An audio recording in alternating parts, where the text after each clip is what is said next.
Salt on her lipstick, secrets in the harbor. Marinas don't sleep, they drift. After the last charter slips out past the breakwater and the yacht club extinguishes the lanterns above its porch, the whole basin lowers its voice to the pitch of pumps and ropes. Halyards tick against masts like cutlery in a drawer. Diesel breath lingers where somebody came in hot and apologized with their wallet. The night belongs to through hulls and shore power, to bilge alarms that think in syllables and nav lights that never learned embarrassment. If you've stood on a dock at midnight and listened to 100 hulls breathe, you know how honest water can be. My name is Evan. On paper, I'm the harbor master for Blue Gull Marina. In practice, I'm the building's nervous system, the weather's therapist, and the person who can tell which boat just docked by the way the cleats complain. I spend my nights tending the small faiths, gallons per minute, amps across a tired pedestal, gate logs that hum with the comings and goings of people who prefer the dark. I keep a key to every lock, a note about every captain, and because I'm not a monster, a stash of good coffee for the security guys who have to pretend to be bored. I married Lena on a Wednesday because we liked stealing nice things from the middle of the week. City Hall, a clerk whose smile had the economy of a not well tied, a pair of rings that didn't try too hard. She wore a white blazer with pockets deep enough to hide a coastline. I wore a suit that forgave my shoulders. We split a canned espresso on the steps and kissed around the aluminum rim.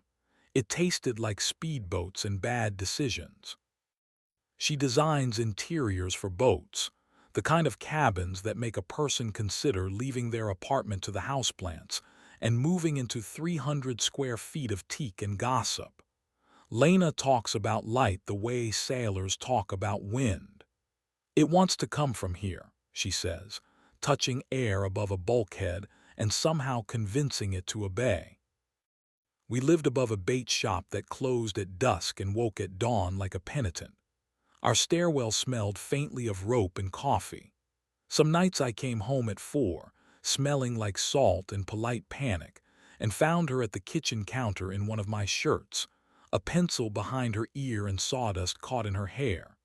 She'd sit on the counter, bare thigh to cool laminate, tug me closer by the belt, and kiss me like she was signing off on a drawing. She liked when I set my mouth in the hollow where throat begins to consider voice and breath there, slow, until whatever electricity she'd been carrying agreed to change jobs. I liked the way she said my name when she wasn't using it to tell me what to fix. The first odd thing came packaged as boredom. Doc L, private slips behind the yacht club, blinked a partial gate bypass at 01:13 on a Tuesday. A badge number belonged to no one. The sensor registered 2 seconds of obedience to a key that doesn't exist and then, as if embarrassed, logged compliance. At the same time, the shore power monitor on slip recorded a draw spike like a phone sucking greedily at a charger. L14 belongs to a couple in Bermuda until October. The dock camera saw nothing but rope shadows. I told myself a story I could live with. A maintenance guy with a bent fob, a sensor flirting with moisture. I set a flag anyway. The harbor is a body. Shallow changes mean something deeper thought about happening. 2 nights later, the same ghost key slipped the same gate. A bilge pump on L12 coughed awake and went back to pretending not to exist. The shore power pedestal for L10 hiccuped, the way a charger will when a hand brushes a cable at the wrong angle. I walked those boards with a flashlight and my unprofessional opinions. The air smelled like perfume trying to be salt. On the cleat at L12, a cleat I can tie blindfolded and call by its Christian name, there was a smear of something dark, glossy, the color of cherries with ideas. Lipstick, I thought, and hated myself for being dramatic. Our boat, lived on J8, a 32-foot cutter named Night Heron that we'd rescued from a divorce and a sunburn. I only touched her when she asked. That night I checked her anyway. The companionway hatch was locked. The lines were coiled the way I coil them, with the inside loop just a touch rebellious. On the cabin step, where no one but us would set a heel, a tiny silver bobby pin waited like punctuation. It could have been Lena's. It could have been a splinter. It could have been the universe reminding me I own a vacuum. The next day we met at the yard where she was fitting out a client's boat to look like money with good taste. We kissed with sawdust between our mouths. "You smell like epoxy," I told her. "You smell like worry," she said. "What is it about Doc L that's practicing opening?" She watched me the way a clean window watches a bird. "You're doing the thing where you pretend to be funny to avoid being a person." "What's going on at L?" I asked, "besides the usual secrets?" "Work," she said then after a breath, "and the conversation we've both almost had." "What's the modern word for it?" I asked, already standing in the doorway of an answer. "Open," she said, and let the syllable stand on its own 2 feet. "Not careless, adult, we write rules, we tell first, we keep each other first. No one who reports to you, no one paying me, condom is church, our bed is our passport, the marina is a sanctuary." "You've built drains," I said, "in case it rains." "I'm telling you the weather," she said, and she didn't lie. That's a point that never stops being a point, even when it doesn't cure anything. We wrote our treaty in our kitchen, Basil misbehaving on the sill as if it had heard rumors. We sealed it with our mouths, with her palms on my shoulders and my hand where her voice begins. Treaties make sense in the air. Most trouble happens later, when gravity asks to be seated. The morning after we signed, Doc L behaved. So did the bilges and the shore pedestals and the part of my chest that had started checking itself too often. The second morning, L coughed again. I slid a breath-thin veil of UV powder across the underside of Night Heron's companionway latch, the kind that shows up only when you ask it the right question. I traced a fingertip of the same along the stainless lip of her cockpit table, where no one sits without wanting to stay. Then, because I'm me, I changed one thing in the way I coil her dock line, trained the tail into a tiny flourish, a letter no one but a person who slept with me would see. At 2 in the afternoon, an Instagram story from a man I followed by accident slid across my phone. He was beautiful the way expensive knives are. His name was Kai Rios. Profession: sea storyteller. He shot the world like it had hired him to make it make sense. In the reflection of his sunglasses, a coil of dock line appeared, the tail making a flourish like a letter I invented last night. The building and I looked at each other. "Oh," I said to no one polite. That evening, Lena came to the staff kitchen smelling like bergamot and rain. She straddled me and took enough time to make everything worse and better. After, with her cheek against my chest and my hand cooling on her spine, she said, "Let's say it." "Kai?" I asked, and her flinch would have been invisible to anyone who hadn't mapped her nerves with their mouth. "Yes," she said. She lifted her head so I could watch her not lie. "I want the thing I said out loud. I used the word and then I used it.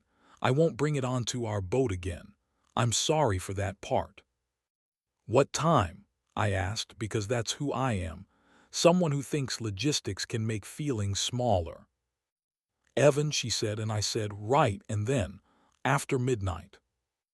"It doesn't matter," she said. "It matters that I told you."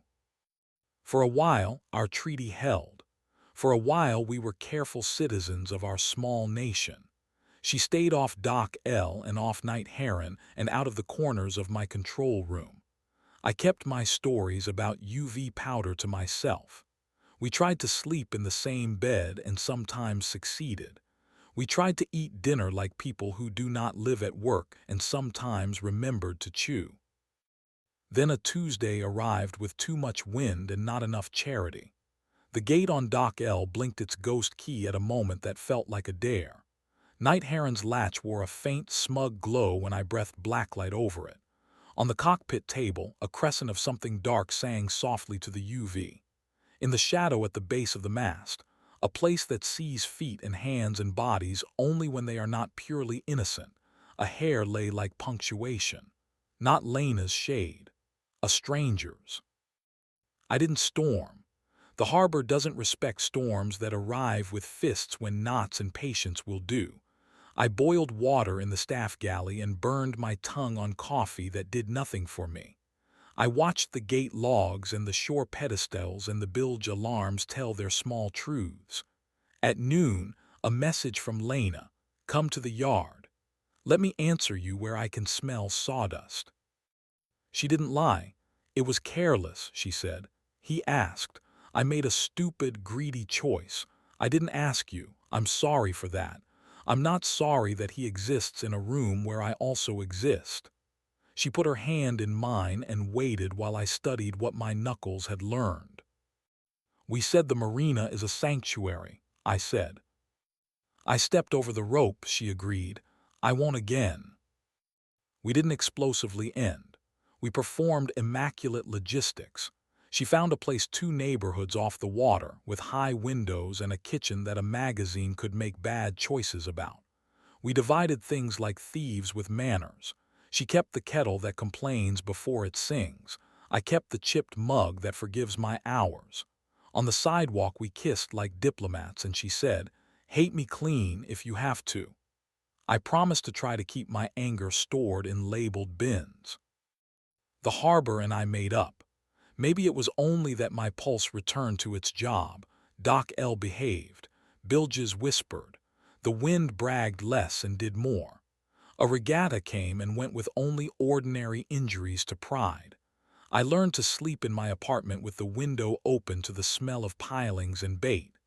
Nights, when the basin went quiet enough to hear a pelican rethink, I stopped listening for ghost keys. Mara entered my life like competence does, without asking permission, without embarrassing anyone. She ran the sail loft near the travel lift. If you've ever stood in a grove of stacked dacron and felt your lungs remember childhood wind, you've been in love with a sailmaker. She tied her hair up with a bit of whipping twine because of course she did. Her hands were inked with chalk lines and needle pricks. When she laughed, a row of sewing machines appeared to remember why they hum. Most nights she smelled like canvas and hand soap. Once she smelled like oranges and rain and a sweater, and after that it was a problem. We met officially over a mainsail that had begun to confess along the bowl trope. She looked up from the bench, tapped the fabric like a doctor tapping a knee, and said, "She needs patience, not pity." I said, "Don't we all?" We went for coffee at a cart that has seen more funerals than weddings and keeps secrets for both kinds. She teased me about the way I stand on docks, heels just off the edge, as if I'm waiting for the water to make its case. The first time we kissed was not clever. It was after closing in the loft, the sails stacked like impractical books, the air full of thread, and the sound of zip ties confessing. She put her fingers in the back of my hair like she was testing a line's lay. I set my mouth where shoulder becomes neck and breath there until something thoughtful in her forgot its job. She likes to keep her eyes open when she shivers. Not because she doesn't trust me, because she wants to watch the horizon stay where she left it while the boat we are together changes course. We stopped before we used words we weren't ready to keep. She leaned her forehead against mine and said, "No boats," and I said, "No boats," and we shook on it with our mouths. We were not careful like liars. We were careful like people who fix fragile things for a living. We didn't use night heron. We didn't use docks or club showers or any room that came with a camera pretending to be bored. We used kitchens after hours and the office behind the chandlery with the good chair and the map no one dusts. We used our own bodies with decency. I learned that if I put my palm at the base of her throat and waited, the sound she made carried a small map of the future in it. She learned that if she pushed me back into a chair and climbed into my lap with intention, I forgot to check the gate logs for a merciful amount of time. If this needs to be a revenge story, I've lost the tape. I could have torpedoed Kai with 10 minutes of footage and a leak to the right gossip page. I could have forwarded stills to a donor who likes his morality obvious. The harbor keeps secrets for a living. Its Hippocratic oath is simple. First, do no harm to the water that carries you. Besides, Mara didn't fall in love with a vigilante. She fell in love with a man who looks at rope and thinks, what load will this bear without resenting me? Lena and I became the kind of exes people write articles about when they're trying to teach the internet manners. She stayed on Blue Gull jobs because she's very good at making salons out of cabins, and my resentment doesn't pay invoices. We texted like diplomats. She sent a Basel photo with a caption about horticultural insurrection. I sent a picture of sunlight cut into squares by a forest of masts. She wrote proud of you once and it didn't land like a trophy, it landed like a benediction. I took it. Kai came through for a shoot, of course he did, with a camera that looked like a pet and a smile he wore like jewelry. He shook my hand and said, "You run a tight harbor," as if I had given him a gift. "The tide runs it," I said, and showed him the trash barrels and the posted rules like the sermon they are. Mara walked by with a roll of sailcloth taller than some sins, and did not look at me in any way that would give anyone a moral to sell. I loved her for that more than for any particular way she undressed me with her teeth later in a room without windows. Sometimes I still wake at an hour with no name, the kind of time when the harbor exhales and the gulls are between bad decisions. In those moments, with the window open to a polite night and the smell of creosote behaving, Mara's calf thrown over my thigh like punctuation, I put my hand where her voice begins and wait for the proof that I'm forgiven for things I did and didn't do. The difference between ending and completion has a temperature. You learn it with your palm better than with your mouth. Months later, at a regatta gala thrown by people who like pretending generosity is a sport, I found myself next to Lena on the yacht club balcony. Her hair was shorter, her eyes were less busy. The water wore the lights like jewelry it didn't ask for. "Is she kind?" Lena asked, not saying Mara's name because manners are a religion where we come from. "She's specific," I said, because specificity is kindness wearing a tool belt. Lena smiled like a sketch catching a likeness. "Be good to each other," she said. "You?" I asked. "I'm learning how to let morning into rooms that don't belong to me," she said. We toasted with water. It's the only drink that never lies. Somewhere below us Kai laughed in a way that made a table forgive him. I let him own that room. I own the tide. The marina keeps being a marina. A squall will march in with too much posture and will hold boats' hands through it. A teenage deckhand will fall in love with a tender and break up with it 3 times in one shift. A retired teacher will stand at the end of Dock C holding a paper cup and stare at the horizon like it owes him a line. The bait shop will open at dawn with the dignity of a confession. Someone will tie a clove hitch that will unravel the moment they look away, and I'll fix it without a note and feel both paternal and smug. At work, I still run my fingers along the top of pedestals the way a person strokes a well-behaved animal. I talk to bilges like they're tired toddlers. I thank the wind when it mines the chart. I have not used UV powder since the day I returned the jar to the back of the drawer and told it to lie down. When Doc L blinks now, it's a bent fob on a charter mate who will come to my office, readied to apologize and bring donuts like a bribe. I accept contrition in pastry form. I am not above carbs. If you want a lesson, don't ask the water. It believes in fetch and depth and weather, not in sermons. I can tell you what I tell new captains who think rope is a metaphor. Knots are promises that can be untied and retied, but the fibers remember the first story you asked them to hold. You can't pretend a line is new when it is not. You can put chafe gear where the mostly likely harm lies. You can check the cleats twice. You can choose not to moor where the bottom is dishonest. At night, after the last headlamp winks and the harbor decides to trust the dark again, I make my rounds. Masts tick, fenders breathe. Somewhere a passing fisherman tells a story to the friend who lives permanently in his passenger seat. I stop at Night Heron and set my palm against her cabin top the way you touch the shoulder of a sleeping dog you love.